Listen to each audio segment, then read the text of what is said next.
Junsau spreads its magic in Fiji. An article in A Brighter Shared Future by Ren Faifan, Apataya Madanawai and Athalini Kalomaira reads, at a conference in the UN headquarters in New York City, the participants and officials from Fiji, Lesotho, Laos, Nigeria and other countries couldn't stop praising a mysterious plant. It was Junsau, literally meaning fungus grass in Chinese, which had been developed by Chinese scientists after decades of research and cultivation. So what is Junsau? Not many people know. It is a hybrid grass as well as an important multifunctional agricultural resource. Its leaves, stems and roots can be used for different kinds of ecological management, such as soil erosion control and desertification prevention. It can also be used for mushroom farming or as livestock forage and poultry feed. Fiji used to run out of livestock forage in the dry season, and its fungi products were fully dependent on imports. But after China introduced the Junsau technology as part of its free assistance, the locals have learned to grow Junsau as livestock forage. They have also learned to grow edible and medicinal fungi on chopped Junsau for personal use or for sale. Junsau has become a magic grass that is helping the local population get rid of poverty and live better lives. That's coming up tonight.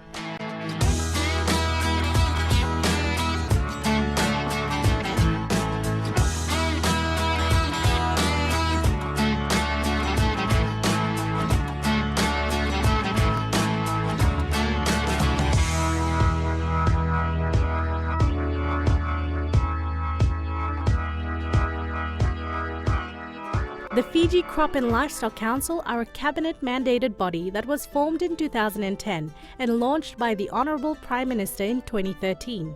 The Fiji Crop and Livestock Council was established to raise the profile of farmers involved in crops and livestock production, to act as the apex forum for advocacy and key services that are specifically designed to respond to the needs of and reflect the reality of agriculture with the view to drive growth in the industry. The FCLC was created to represent the needs of an estimated 60,000 farmers in the non-sugar agricultural sectors in the country. CEO Chiud Naunivalu says the council has three main pillars of service to provide on behalf of the government, the farmers and the stakeholders that would benefit the agricultural sector as a whole. The first pillar is to structure the crop and livestock sector and to register all the farmers who are crop and livestock farmers. Secondly, we have to provide technical advisory support services. We are not extension service provider like the Ministry of Agriculture, but we are complementing the work of the extension service provider by engaging successful farmers who can share lessons learned or some success stories that they can become agriculture advisory support service provider who can share lessons with farmers around them in the same area. And thirdly is to advocate and network for our farmers with government, with donors, and with all other key agencies who are important stakeholders to the agriculture sector. And so far, we have formed 15 farmer organization body. The Fiji ginger farmers, I'll just name a few. The Fiji Ndalo farmers, the Fiji Kava Farmers Association, the Fiji beekeepers, the Fiji coconut, or they prefer to call themselves Fiji New Byproducts Associations, and mostly are women and youths. Fiji beekeepers, and they want to call themselves Fiji Queen Bee. Honey Producers Associations, members are women and youths too, and some men, and the Fiji Mushroom. And here today at the MOA, Lenga Juncao, Lenga Research Station, is the Fiji Mushroom Farmers Associations. Like you see today, we have 60 members and 80% of them are women. Okay. Our role is to empower these women that they can become successful farmers. And I was so glad to see that because we know with the impact of the COVID-19, our tourism sector is badly affected. And there's still opportunities. And here with us today, we have pilots, we have flight attendants, we have tourist operators who are here that they can see that farming is also a career. They have so much potentials. We have so much resources. But if we put our resources together and consolidate, because all of us have something to share. And so by sharing lessons learned, there are successful mushroom farmers also who can also show what mushroom farming is all about. How can you farm when you are not healthy? You cannot produce vegetables and sell in the market, and then you go and buy noodles and tin fish or other processed food. So we have to advocate. Health and nutrition is very important before you look into the dollar sign. If you're healthy, then you can plant, then you can be productive, then you can be sustainable in anything you do. That is very, very important. So we would like to drive that. Plant for our family, that you can feed your children with health and nutritious food. My team and I were invited to join the Fiji Mushroom Growers Association and the Fiji Crop and Livestock Council at the 35th training course on Juncao technology aided by China in Nadi late last year. That's coming up after this break.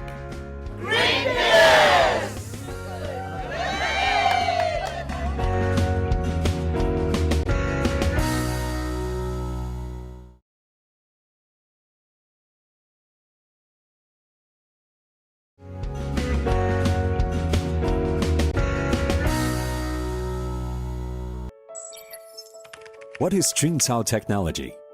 In Chinese, Jun means mushrooms or fungi. Cao means grass or herbaceous plant. The definition of Junsau is a herbaceous plant that can be used as a culture substrate for the cultivation of edible and medicinal fungi. By now, the National Junsau Research Center of Fujian Agriculture and Forestry University has screened and bred 46 species of Junsau grass to cultivate 54 species of edible and medicinal mushrooms.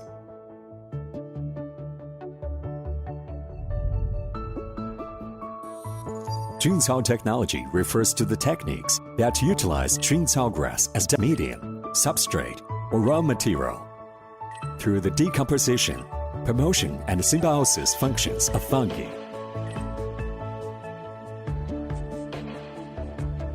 To produce mushrooms, functional food, feed, fertilizer, biomass energy, biological materials, and to apply in environmental protection and ecological treatment. The Junsau technology makes use of the fungi and grass to achieve the efficient utilization of natural resources such as solar energy, air, water, and soil, to achieve organic integration of ecological, economic, and social benefits.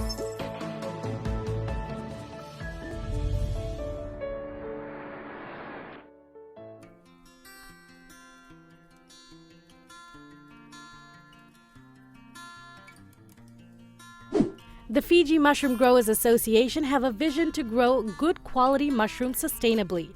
The association is striving to increase the level of awareness for mushroom cultivation and varieties of mushrooms and its health and nutritional benefits.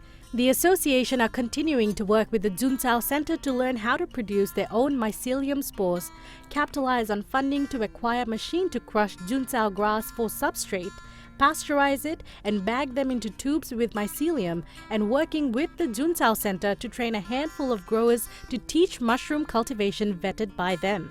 Fiji has two seasons, the rainy season and the dry season. Each year in the dry season, when the central and western regions ran out of greenfield, the cattle and the sheep rapidly lost weight and farmers had to sell them at a lower price, suffering a loss. The feed shortage in the dry season hampered the development of Fiji's livestock breeding industry. However, today Junsau, with its tall stem, wide adaptability, fast growth and high crude protein content, has become a favorite livestock feed. It is a better alternative to the green corn straw feed for livestock. After 6 months of the dry season, the time, normally the animal will be lack of the green feed. In this way, we can solve the problem. This one can keep for several months. If the temperature like it not hot, you can keep for half a year. So that's why you don't worry about the no feed at the dry season. You can keep this one when you need, you use it. Do you sell this? We're not to sell. We're only for demonstration. But this one, if somebody have this machine, you can produce this one and supply to the people who want. To help Fiji grow Juntao, Chinese experts bought 19 plants from China and after numerous difficulties cultivated 36 seedlings from them. These seedlings took root and multiplied in a 100-acre grassland base, which is now providing seedlings to other parts of the country. The expansion of the Junsau grassland has ensured sufficient green feed for livestock in the dry season. Okay, this one, we are arranged for our farmer to demonstrate for our farmer, which can be used in a simple, easy, and safe way to do the substrate production. As you see, that is a boiler machine. More cost, more difficulty to operation. That is a boiler. But that one is no good for the farmer. We use this way. Only 3 drums. We connect it with the water. So you boil in the water, and the water steam comes from the pipe, come inside here. We're doing the sterilization. The substrate is inside.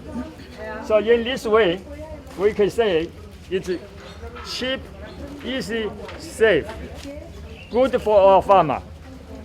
That's why the training we special arrange this program.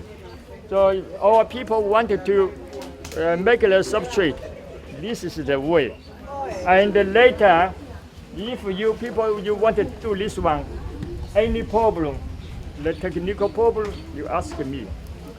For this one, you see, inside is like 100 degrees. We keep it at least 10 hours time. What we talked yesterday. Keep it for 10 hours. And then we'll be okay. So, and the people might be asking you some question. For example, how do you know the temperature is already 100 degrees centigrade? Can you see that break? The break there is held by the pressure. If 100 degrees, it can be held that one. Otherwise, it will fall down. So that is a very simple way. Yeah. So you can see, in this case, after 10 hours, you can stop the fire. But you cannot open this one immediately. Otherwise, you will get the contamination. You have to wait until 70 degrees or even lower. So that time you can open. And at the same time, for the inoculation, you have to waiting the temperature decrease until 30 degrees centigrade. If too high, it's not good. With the introduction of the Junsau technology, Fiji acquired the basics for mushroom farming, mushroom strains, and raw material.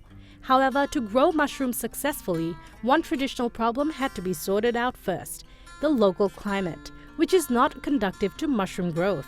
The experts started figuring out solutions. After sterilization, when the substrate is cooled down, ready for inoculation, what we say? Below 30 degrees centigrade this time, so we can start to do the inoculation. Inoculation, that means we need the environment for the bacteria free. So you will see my workers, she will show you what we will do. First of all, you prepare for everything inside the inoculation box. And then we do use some chemical for the disinfection for 30 minutes.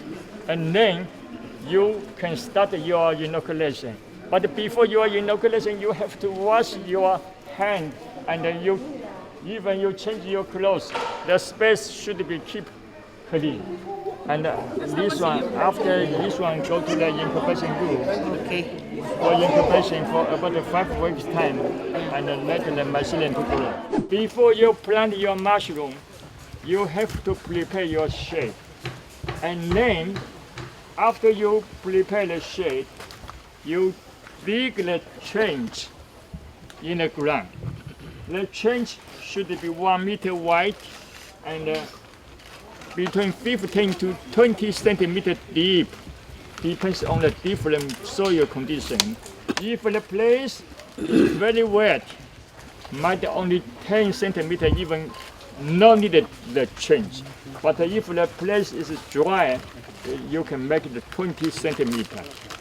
And then after you dig the trench, you give some lime powder just for the purpose to protect the mycelium from the insects and also the weed fungi. So this one is necessary to have some lime powder. The lime powder should be the hydro lime powder, which here are imported from New Zealand. You can buy from Suwalami. Ep9 is hydrated lime. Yes. If the temperature proved to be too high, farmers could dig a 40-centimeter deep ditch and then put bags containing chopped Junsau and the right mushroom spawn in them, finally covering up the ditch with a thin blanket of soil to protect the bags from direct sunlight. If the air was too dry, the farmers could regularly spray water on the blanket of soil and cover it with film for moisture retention. If they did not have the mushroom fruiting chamber, they could use the local coconut and mango forests, which were natural mushroom fruiting spaces. Within a few years, Fiji's Junsau and edible fungi industry had been developed. Many farmers made money with their first mushroom harvest. Fiji's reputation of not being suitable for mushroom farming changed. So far, Fiji has cultivated more than 1 million bags of mushrooms worth 5 million Fijian dollars. After the break, we meet Koro, an airline pilot leaning back on mushroom farming.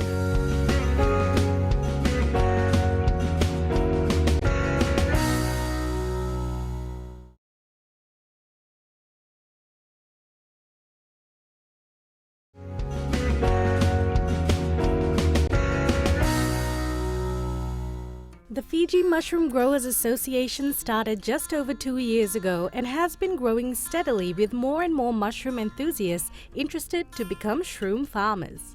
We spoke to the treasurer of the association to learn more about the sort of challenges mushroom growers in Fiji were facing. At the moment, there's not much trained ladies, and at the moment I'm running some ladies at Netasiri who are mushroom farmers. That's where inspiration starts from, to form the big group to start off with this organization. The challenges we face is water, weather, and the skills that the ladies should have known to improve the standard of mushrooms. We from the central, so most of here, this workshop helps us a lot, that ladies have been brought and men and youths have been brought from all divisions of this Vitilevu to know how to plant mushroom. So it helped us out in diversifying in many areas, so we can come together to go on one motive to have mushroom locally in Fiji. We won't be exporting any mushroom. I hope that's our motive, our vision, for aim not to export any more mushroom but to have it locally. Airline pilot Koro Ravai had just managed to get back into the country on the day of our first lockdown last year. This meant he could no longer fly for Air New Guinea, the airline he was a pilot for. Putting his airline training of always having a backup plan to action, Koro needed to readjust and take up an alternative means of income to survive until the pandemic was over. He decided to join his parents at their farm and kickstart what could be a new career. My background, we've been brought up to always learn about things beforehand. We go through training, refreshers every year, and so that's part of our DNA, so to speak. So before leaping into farming altogether, I've given myself the next 6 to 12 months just to learn and network and absorb as much as I can about farming, so that it'll help me in that next chapter. It'll help eliminate some unnecessary mistakes. Open to new ideas, we asked Koro how he found the Fiji Mushroom Growers Training Workshop. It's just basically to network, to learn about mushroom training, where we can plant some at home, and also the Juncao grass, which is the main component for mushroom planting, which is the substrate. And this Juncao grass is a very versatile grass. It not only that it can be used for mushroom, but it can be also used for livestock feed, which is what we need for in our farm in Tavo. I just would like to thank the Ministry of Agriculture, the government of Fiji, of course, and the government of China for facilitating this training. And I thank Fiji Crop and Livestock Council for coordinating all this thing together. And yes, we're very privileged to come and be part of this training. And our knowledge base has been increased, and the awareness is there now. And more importantly, networking with other like-minded people who are interested in going farming. And my advice, if I have a little advice for those who have lost their employment like myself, is do your due diligence, your homework, so that you can be able to respond rather than reacting to this new situation that we're in. And yes, that way you can move forward, turn a new leaf, and adapt to the situation that we're in. For us, mushroom is new, so we can learn mushroom has more potentials on protein and other things in our own lives. Yeah? So try out mushrooms. You can Google it. You can ask somebody. You can even go on Facebook or go on our page and learn more about mushrooms and what happens when you have mushrooms in your life. To find out more about the FO4ACP project, log on to www.pacificfarmers.com.